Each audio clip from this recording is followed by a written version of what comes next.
Good day, I'm Stacey Ann Smith and this is your JIS news for October 2. Government is carrying out damage and welfare assessments to address the impact of flood rains on the weekend.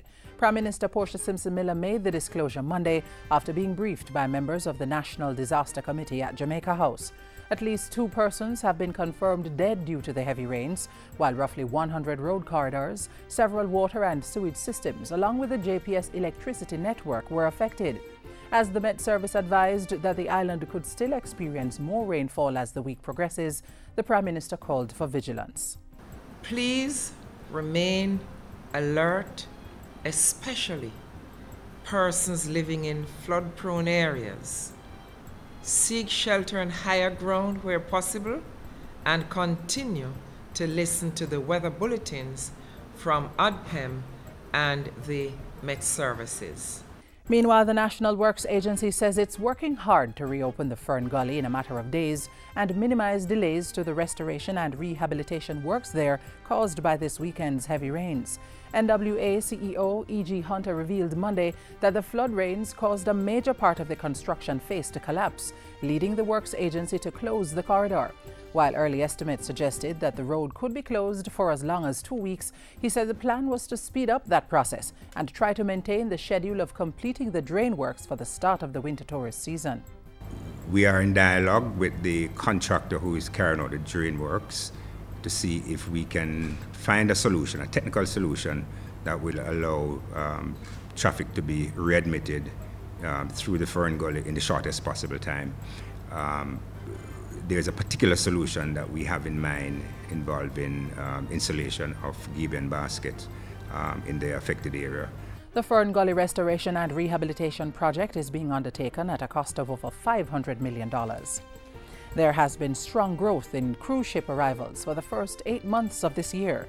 Tourism and Entertainment Minister Dr. Wickham McNeil says there were 937,000 total cruise arrivals for January to August, a 33.9% increase over the corresponding period last year.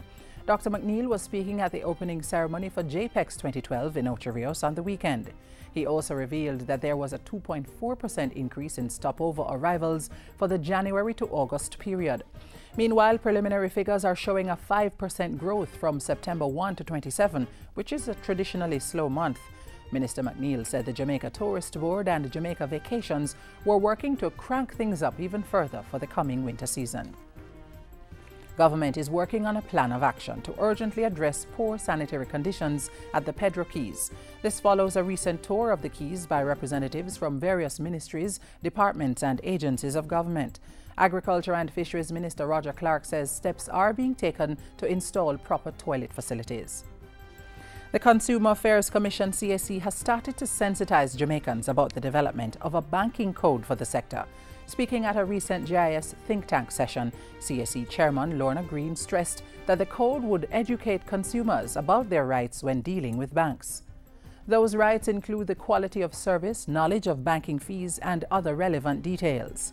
Information should come just like you hand over your payment, you get your information. And so the providers of the goods and services will have to begin to understand that this is a given in the new dispensation. The draft code of conduct for banking services was developed through the Consumer Protection in the Caribbean project, designed to set standards for good banking practices and protect consumers. And finally, Education Minister Reverend Ronald Thwaites is encouraging students to create a balance between their academic and technical studies. The minister was speaking at the recent rededication ceremony of a science lab and counseling center at the St. Andrew High School. The world that you are going to graduate into requires you to have both academic competencies, and it also needs you to have technical and vocational skills as well.